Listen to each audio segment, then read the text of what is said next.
Hello everyone. So today in this chapter, today in this session, we are going to cover the chapter 2, that is historiography and in tradition. So if you remember, the first chapter was historiography, but it meant development in the western development in the east मतलब क्या जो eastern countries थी उसके development के बारे में वो लोग बता रहे थे right development in the west sorry मतलब क्या जो यूरोपियन कंट्रीज है उसके बारे में बता रहे थे so it was like and in the into consideration of entire world but आज जो हम हिस्टोरियोग्राफी करे पढ़ेंगे वो इंडियन ट्रेडिशन इंडियन में क्या इंडिया में कैसे कंसिडर किया होता है क्या क्या फैक्टर्स है वो सारा हम आज ये चैप्टर में पढ़ेंगे तो it is only considering India का हिस्टोरियोग्राफी कैसा है वो हम पढ़ेंगे We learned about the Western tradition of historiography in the last lesson.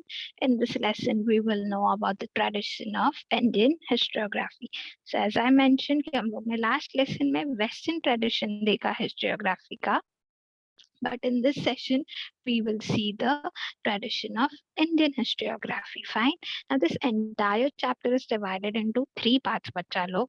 First is historiography in the ancient period. कि ancient पहले के period में कैसा historiography होता था. Then second is in historiography in the medieval period, and third is historiography in the modern period. ठीक है? तो हम तीनों ही आज देखेंगे. So first is historiography in the ancient period. In the ancient period in India, memories of great deeds of ancestors and mythological lore, also memories of social transitions were preserved with the help of oral recitals. ठीक है कि जो हमारे ancestors थे उनके जो great deeds थे वो कैसे preserve थे through oral recitals. Now what do you mean by oral recitals? Oral recitals मतलब ओरली कि अगर समझो मैं हूँ और मुझे मेरे फ्यूचर जनरेशन को मेरे एंसेस्टर्स के बारे में उनके काम के बारे में बताना तो मैं उनको ओरली बताऊंगी.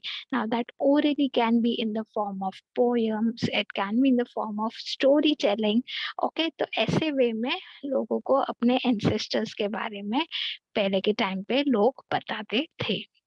The inscriptions of the Harappan seals and other artifacts confirm that India had mastered the art of writing as early as third millennium BCE. Okay, कि क्या यहाँ पे बता रहे हैं कि हमने जो पहले इंस्क्रिप्शंस निकाले, इंस्क्रिप्शन मैंने लास्ट चैप्टर में आप लोगों को बताया था व्हाट डज इंस्क्रिप्शन मीन्स कि जब खोद खोद के स्टोन या वॉल पे लिखते हैं उसको बोलते हैं inscription. Again you can see a picture over here. यहाँ पे एक कॉपर प्लेट पे इंस्क्रिप्शन किया गया है. तो ये ऐसे कॉपर प्लेट या गोल्ड प्लेट हो गई या कोई स्टोन हो गया जिसमें खोद खोद के लिखा जाता है, that is called as inscription. तो जब हम लोग ने इंस्क्रिप्शन का रिसर्च किया था तो उस टाइम पे पता चला कि हड़प्पन सील्स हम लोग को मिले थे एंड हड़प्पन टाइम से ही we Indians have mastered the art of writing. कि हमको तो हड़प्पन के टाइम से ही राइटिंग्स आता था, which was at the time third millennium BCE. Now when I call BCE, ये हम लोग ने लास्ट चैप्टर में भी पढ़ा, it is known as before common era. तो अगर आप लोग ने लास्ट चैप्टर नहीं पढ़ा है तो please go through it. Third millennium is 1000 years. बच्चा लोग तो 3000 years पहले ही हमको पता चला कि जो हमारा हड़प्पन टाइम है तभी से we Indians are great in writing. हम लोग को तब से राइटिंग आती है. Fine. However, the Harappan script is not yet successfully deciphered. अब स्क्रिप्ट क्या होता है बच्चे लोग? Now, when I say you need to talk in English, तो English को लिखने के लिए या बोलने के लिए you basically learn alphabets. Now that alphabets is a script. तो यहाँ पे भी वही हो गया था कि हड़प्पन हम लोग को entire scripts नहीं आती थी, but we were able to, मतलब entire script was not possible. Harappan की जो scripts थे, जो basic alphabets जिसे हम बोल सकते हैं, we don't call it as alphabet, but just so that you guys can understand, मैं alphabet ऐसा word use कर रही हूँ. तो जो बेसिक राइटिंग्स थे वो उस टाइम पे हम लोग को इतना अच्छे से नहीं आती थी, बट हमें इतना पता चल गया था कि हड़प्पन टाइम से भी Indians were great in writing. तब से हम लोग को राइटिंग आता था. Next, the earliest known written documents of historical nature found in India are in the form of inscriptions. Okay, तो जब हमने हिस्ट्री के ऊपर रिसर्च किया, because we are seeing historiography मतलब क्या, हिस्टोरियोग्राफी मतलब ही हिस्ट्री के ऊपर रिसर्च करना। तो जब हमने रिसर्च करना स्टार्ट किया तब हमें पता चला कि जो हमारा फर्स्ट रिटन डॉक्यूमेंट है ना, it is in the form of inscription. मतलब क्या कि इंस्क्रिप्शन मैंने बताया स्टोन पे या कॉपर कॉइन या गोल्ड कॉइन किसी के भी ऊपर खोद खोद के लिखना is called as inscription.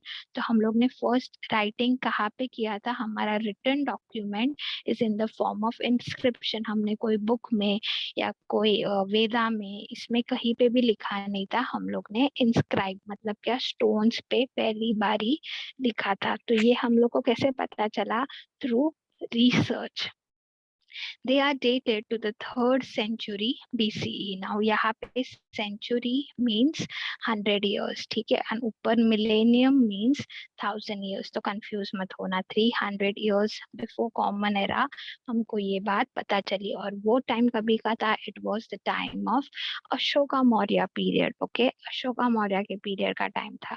Now his edicts are inscribed on natural rocks and stone pillars. Now what do you mean by edicts? Edicts क्या होता है, edicts मतलब it is basically known as, उन्होंने एक टाइप का रूल बनाया था कि ऐसे ऐसे रूल्स फॉलो होने चाहिए मेरे उसमें, एक पर्टिकुलर रूल का स्ट्रक्चर दिया था। तो वो रूल के स्ट्रक्चर को उन्होंने रॉक्स और पिलर्स पे इंस्क्राइब किया था। तो उस टाइम पे वो पीरियड था, ठीक है। I'll make sure if I'm able to show a picture of this, I'll definitely show it to you. ठीक है, wait, let me see if I have picture. I'll give. See, so such kinds of edicts थे, ये उनके edicts थे, ये उनके pillars थे, और इनके ऊपर उन्होंने edicts मतलब जो rules लोगों को follow करना है ना, वो लिखे होते हैं। तो ये अशोका टाइम के edicts है, ऐसा पिलर होता है एंड उसके ऊपर ऐसे सारे रूल्स लिखे होते हैं, समझा। So this is called as edicts. This is the time during Ashoka period. Fine, we are back to our chapter. So that is called edicts, जो उन्होंने natural rocks और pillars पे किए थे। Next, from the 1st century CE, CE is common era, ठीक है। CE मतलब common era, BCE मतलब before common era, ठीक है। Millennium is 1000, century is 100. So from the 1st century CE, inscription began to occur on coins, metal images and sculptures, and also on copper plates. तो यहाँ तक 3rd century BC तक हम लोग सिर्फ inscriptions कहाँ पे करते थे, रॉक्स और पिलर्स पे करते थे। बट उसके बाद हम लोग ने इंस्क्रिप्शन में प्रोग्रेस किया है, उसके बाद हम कॉइन्स, मेटल इमेजेस, स्कल्पचर्स और कॉपर प्लेट्स पे भी इंस्क्रिप्शन करने लगे। So this is again the progress of Indian people, ठीक है। सबसे पहले हम लोग ने देखा कि हड़प्पन टाइम से we guys had mastered in writing, के राइटिंग में हम लोग ने तभी से मास्टर कर लिया था। उसके बाद हम लोग ने देखा कि रिटन डॉक्यूमेंट फॉर्म था, direct the written document found was in the form of inscription. Then हम लोग ने देखा कि उस टाइम पे इंस्क्रिप्शन तो सिर्फ हम रॉक और पिलर्स पे ही करते थे, but now we were able to do it on coins, metal images, sculptures and also on copper plates. Fine. They provide important historical information. तो वो inscription पे historical information होती थी. We to get to know about the dates of various king, dynastic, genealogies. Genealogies, if you remember, मैंने ये last chapter में भी बताया था. It is study of lineage. एक generation फिर दूसरे generation फिर तीसरा generation उसका study करना is known as genealogies. Territorial extent and administration of various empires and kingdom, and also important political events, social organizations, climate, famines, etc. of respective time. ठीक है, तो वो इंस्क्रिप्शंस में क्या क्या इंफॉर्मेशन डालते थे, कोई जनरेशन का डाल दिया या कोई टेरिटोरियल एक्सटेंट का डाल दिया, कोई किंग के डायनेस्टी का डाल दिया या कोई इवेंट डाल दिया, सोशल ऑर्गेनाइजेशन डाल दिया, रिगार्डिंग क्लाइमेट डाल दिया, रिगार्डिंग फॉमाइंस डाल दिया। फॉमाइंस मतलब क्या, सूखापन। ओके, तो ये सब के बारे में इंफॉर्मेशन लिखा जाता था। The ancient Indian literature, including the epics Ramayana and Mahabharata, Puranas, Jain and Buddhist texts, historical accounts by Indian authors, and also travelogues by foreign travelers are important source of history. Okay, तो कौन कौन से source of history थे जिसके through हमें information मिल सकता था? ठीक है, तो ऐसे कौन कौन से सोर्स थे? सो फर्स्ट वाज हमारे epics Ramayana and Mahabharat.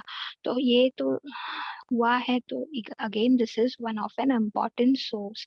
Then you had Puranas, Jain, Buddhist text, जो वो सारे है, उनसे भी हमें एक सोर्स मिल जाता है हिस्ट्री का। Then we have travelogues. Travelogues मतलब क्या होता है?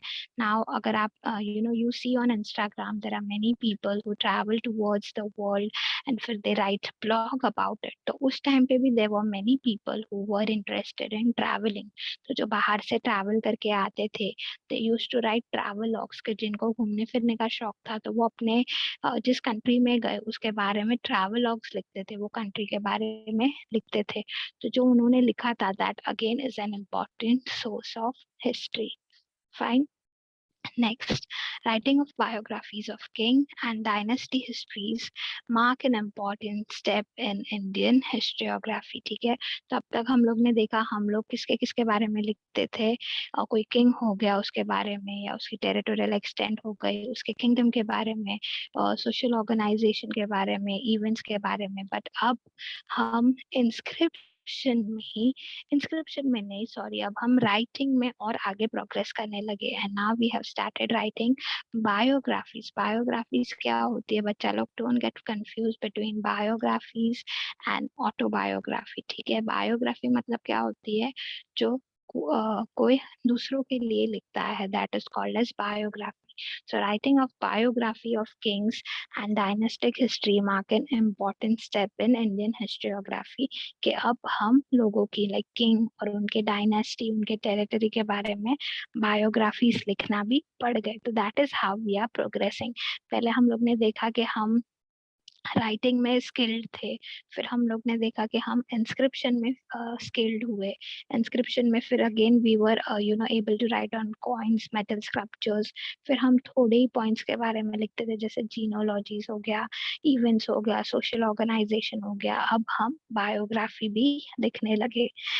Harish Harshacharitra, written in the 7th century CE by Banabhatta, is King's Harshacharitra biography। ठीक है, तो बनाभट्टा करके एक ऑथर है जिन्होंने किंग हर्षा करके जो है उनके लिए बायोग्राफी लिखी। जैसे मैंने बोला, अगर कोई दूसरा किसी के बारे में लिखता है तो उसको बोलते हैं बायोग्राफी। ठीक है, एंड ऑटोबायोग्राफी इज व्हेन आप खुद के बारे में लिखते हो। Auto is like for your self. तो बनाभट्टा ने किंग हर्षा के लिए हर्ष चरित्र ऐसी एक बायोग्राफी लिखी। तो उसमें क्या मेंशन है? It portraits a realistic picture of social, economic, political, religious and cultural life. Okay, तो ये अगेन कीवर्ड्स हो गए बच्चा, जो आपको आंसर्स में डालना है। तो मेक श्योर कि आपको इनका मीनिंग पता हो। What do you mean by social life? social मतलब क्या? वो किंग के बारे में सब उन्होंने हर्ष चरित्र में लिखा। वो किंग कैसा था, उसका सोशल लाइफ। अब सोशल लाइफ इज व्हेन के कैसे वो लोगों के साथ बिहेव करता है, उसका पर्सनालिटी कैसा है, उसका रहन सहन कैसा है, that becomes social. Economic is उसके इकोनॉमिक लाइफ के बारे में, उसके पास कितना पैसा है, उसने कितने पैसों से कितने लोगों को हेल्प किया, वो सब। पॉलिटिकल इज वो पॉलिटिकली दूसरे लोगों के साथ उसका स्वभाव कैसा है, पॉलिटिक्स में वो कैसा है। So that becomes political life. Religious as the name suggest, कितना वो भगवान में मानता है, किस चीज को फॉलो करता है, that becomes religious. And cultural life is उसके normal you can say what does he likes to do when he is in his free time, के फ्री टाइम में उसको क्या करना पसंद है, उसको ड्राइंग में इंटरेस्ट है क्या, या उनको म्यूजिक में इंटरेस्ट है क्या, तो that is all cultural life. तो ये सारी चीजों के बारे में बना बट्टा ने हर्षा किंग के बारे में उनके बायोग्राफी हर्ष चरित्र में लिखा था। Fine. Historiography in the medieval period is something which we will do in part 2. I hope you have understood till over here. यहाँ तक आपको अच्छे से समझा है. So yeah, that was it for today's session. We'll see you all in the next one. Till then, bye bye and take care. Bye.